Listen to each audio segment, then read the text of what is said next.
안녕하십니까. 2024년 3월 17일 최병무의 팩트 시작하겠습니다. 3월 초에 이재명 민주당 대표의 사천 논란이 불거졌었죠.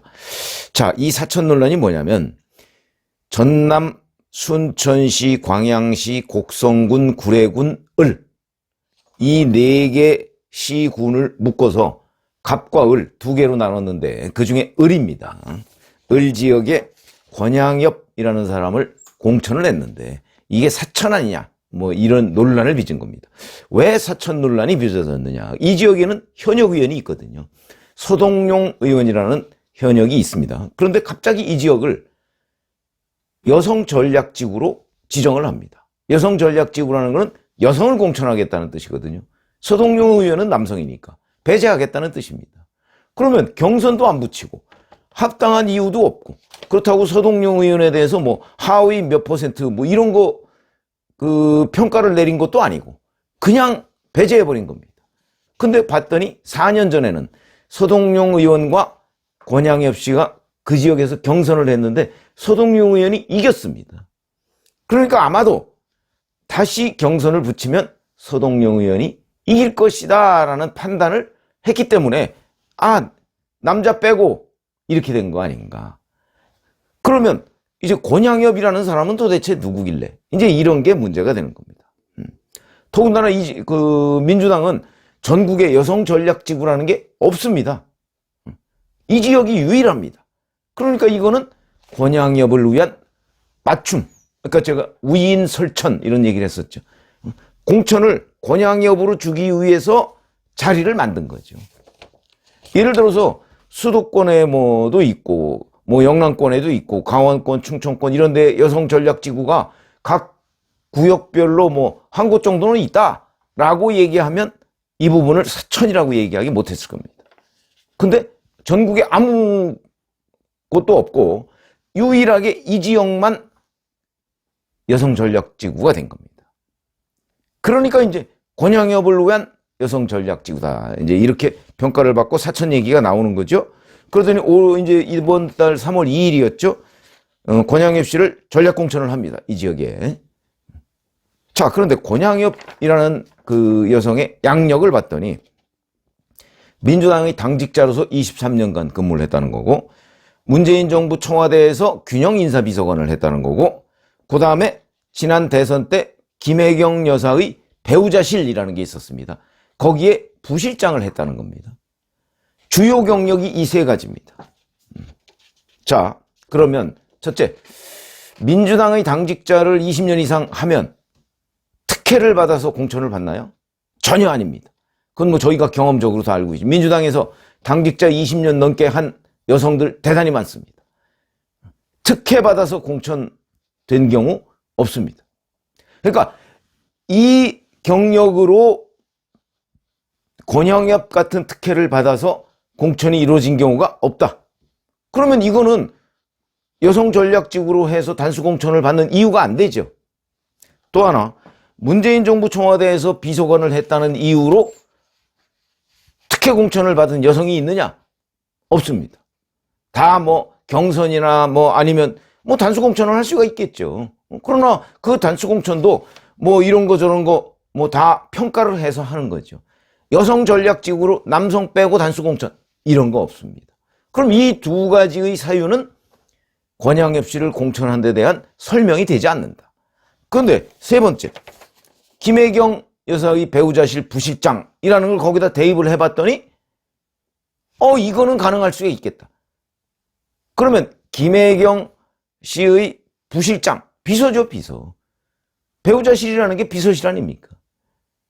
근데 이제 이걸 가지고 비서라고 했다고 또 이재명 대표는 뭐 가짜뉴스다 이렇게 얘기를 합니다. 비서실의 실장도 비서고 부실장도 비서고 그런 거 아닌가요? 그거 한번 뭐 국어사전을 찾아보시든지 그거야 뭐 대통령 비서실의 실장도 비서입니다. 비서 중에 우두머리죠. 그걸 가짜뉴스라고 하는 그 주장 자체가 가짜다.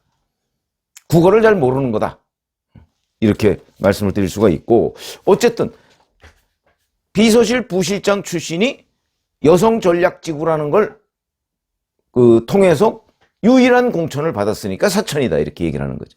근데 이게 사적인 관계가 없다고 합니다. 아니 뭐 대통령 후보 배우자실의 부실장, 배우자실이라는 게 그게 공적 기구가 아닙니다. 사적 기구죠. 그 사적 기구의 직책을 맡았다.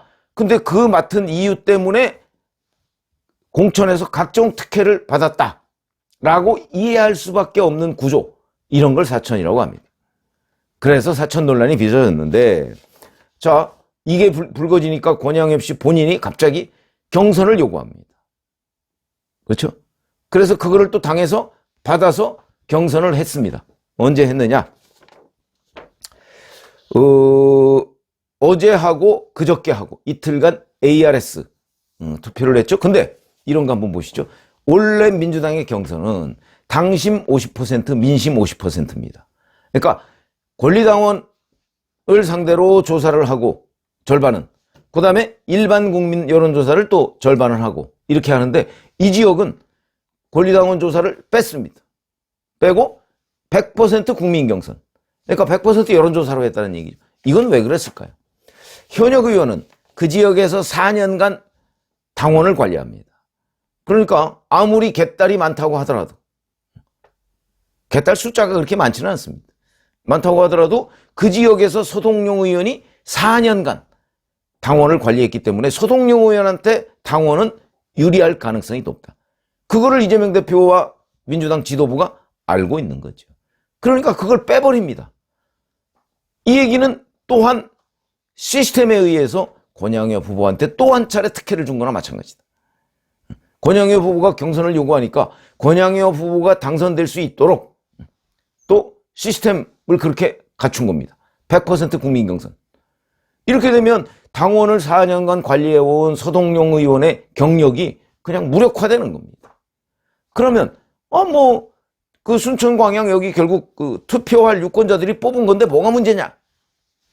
이렇게 말씀을 하시겠죠. 근데 그게 아닙니다. 잘 아시다시피, 자, 이 사천 논란은요, 이렇게 됩니다.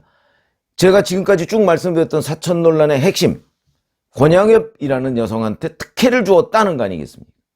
그게 이제 만천하에다 공개가 됐습니다. 그러면 이재명 대표의 뜻이 서동룡 현역 의원이 아니라 권양엽이라는 여성한테 있다 하는 것이 다 공표가 되고 다 알려졌습니다. 이거는 무슨 효과를 가져올까요? 공천한 거나 마찬가지입니다, 이게. 우리는 권양엽 씨를 공천했습니다. 자, 이 순천, 광양, 구례, 곡성 주민 여러분 어떻게 생각하십니까? 이걸 묻는 겁니다. 이를테면 권양엽이라는 사람에 대한 찬반 투표나 비슷합니다. 물론 이 대전제는 이 ARS 여론조사가 공정하게 이루어졌다는 것을 전제로 할 때 사실상 권양엽 찬반을 묻는 거나 마찬가지다. 그럼 결과는 뻔한 거죠. 아마 제 유튜브를 주의 깊게 들었던 분들은 제가 여기서 권양엽이 당선될 거다 이렇게 말씀드린 적이 있는 걸 기억하실 겁니다. 왜? 민주당이 공천한 거와 똑같은 효과를 가져올 것이기 때문에. 그 결과 결국 권양엽 씨가 공천이 됐죠. 이렇게 돼서 이런 문제는 민주당이 공천을 해놓고서 그 유권자들한테 물어보는 거와 똑같은 상황이 됐다. 이런 거고요. 자, 이제 권양엽 씨가 공천이 됐으니까 이 지역에서 그 국민의힘의 이정현 전 대표 아마 기억하실 겁니다. 이정현 전 대표는 곡성 출신입니다. 이 지역에서 19대, 20대 새누리당 소속으로 당선이 된 적이 있습니다. 그때 자전거 유세로 굉장히 유명했죠. 물론 그때는 그 새누리당이 이제 집권당으로서 이정현 전 대표의 그 순천만 정원 박람회 이런 데에 예산 지원을 대단히 많이 했습니다.